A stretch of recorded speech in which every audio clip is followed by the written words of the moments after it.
Hi guys, welcome to a new episode. It's a blissful day. It's a little bit dark outside. I'm recording a new episode. I'll be talking today about connection. So a lot of us are still at home, not able to really go outside anywhere. I was able to go to the park. I just needed some vitamin D. It was a really hot, beautiful day, and I decided to find this local park with a lot of trees and shade. And I just needed to get out and kind of see what's going to happen. So I did, and it was very magical and so needed.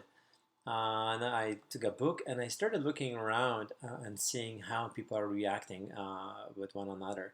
I saw two moms with their little babies on their little blankets, and they're kind of kids are playing. The moms are talking. I think they were just friends, so they're kind of still maintaining the safe distance. I saw another, I think, couple, maybe in their early 30s, having a little picnic, and they were on the laptop. They were talking and kind of goofing around and having a good time. And then I saw another couple. They suspended a hammock between two trees in a cool shade breeze, and she was taking a little nap. He was just kind of doing, I think, some reading. It was really fun to watch all people just interacting with one another. I think I've been staying mostly home, like all of us, and I think this connection starts coming up more and more. And I've been talking to a lot of my friends and asking them, is it just me or is it just everybody else? But I really start feeling that we start really missing this. Even just talking to people on the phone, or even Skyping or FaceTiming, it's not the same. There is something magical about when we actually are in the presence of another human being, and we can feel some of the energy and watch really somebody's language and kind of feel the presence. And I think that's really what it comes down to.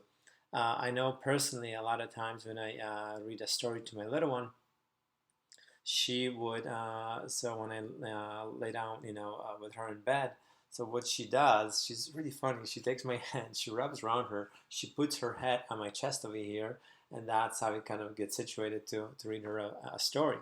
And it's really endearing, it's really special. And it's I think the physical contact, there is something super magical about it. For those that who are parents, you know exactly what I'm talking about. There's a lot of talk about skin to skin, especially for newborn babies, how magical and powerful there is, and there's a lot of studies being done about it.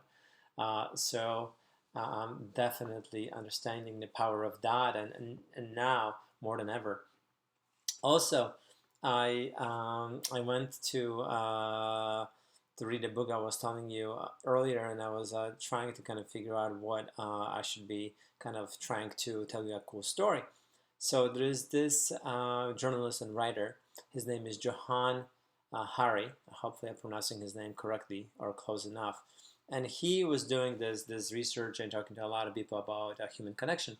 And he came across this story in Germany, in Berlin, where there was some housing projects close to the center of Berlin, and there was one Turkish German living on the bottom floor. Her name is Kari, and she basically one of the days came out on her wheelchair, and she put a sign in the window that basically said, I got a notice I'll be evicted on Thursday, so I'll be committing a suicide on Wednesday. So people started knocking, asking her if she needs any help. It's like, no, it's like, we're not in any help. No, thank you. So, so as people were just trying to figure it out, what to do, somebody got this crazy idea that maybe they should block this main street that was getting to, that was allowing cars to pass through this kind of neighborhood. So they were kind of organized a little get together. They kind of talked to Kari, and she said, "Sure." It's like, I'm gonna kill myself anyway, so it doesn't matter if they're gonna roll me out in in this protest. So so they built barricades and they protested full day. At the end of it, finally, police came and said, "Okay, guys, you had your fun. It's time to break it down and go home." And then people realized, it's like, hold on, no. It's like, are you gonna allow Katie, to keep this place? Are you going to allow us to keep the same rates for our apartments? So they knew that the moment they're going to leave those barricades, the police will just go ahead and take everything apart. So one of the main organizers, her name is Tanya, and she's like this punk girl wearing always a mini skirt, even during the winter, supposedly in Berlin. So she's a badass. So she decides to go to our apartment. She brings a klaxon, this loud instrument that you hear a lot of times during the soccer games. And she basically they make a little schedule, and people can sign up for when they would like to make sure that somebody's always watching these barricades. If just in case the police will come, somebody will gonna let off the klaxon, and then the people will come together to make sure to protect it. So the schedule was made. People kind of starting coming every so often to make sure there is a rotation of people. So Kari and Tanya ended up spending a lot of nights together, and it's like two opposite people seemingly having nothing in common, right? Kari, wearing a full hijab, Turkish German, and Tanya, kind of punk girl. But as just starting to talking, it turned out that Kari, when she was much younger, she came from Turkey with her kids, and she was also supporting her husband back in Turkey. But after a year, he passed away, so she basically was left alone with small kids, all by herself and trying to make a living. And so then Tanya, this punk girl, shared with her that she was kicked out of her apartment or out of her house when she was 15, and she kind of moved in with this punk community, and then she got pregnant not too long after that, and so they kind of shared this pretty awesome story connection of how two of them were young, teenage single, mothers, kind of on their own, trying to find out, places in this world for themselves.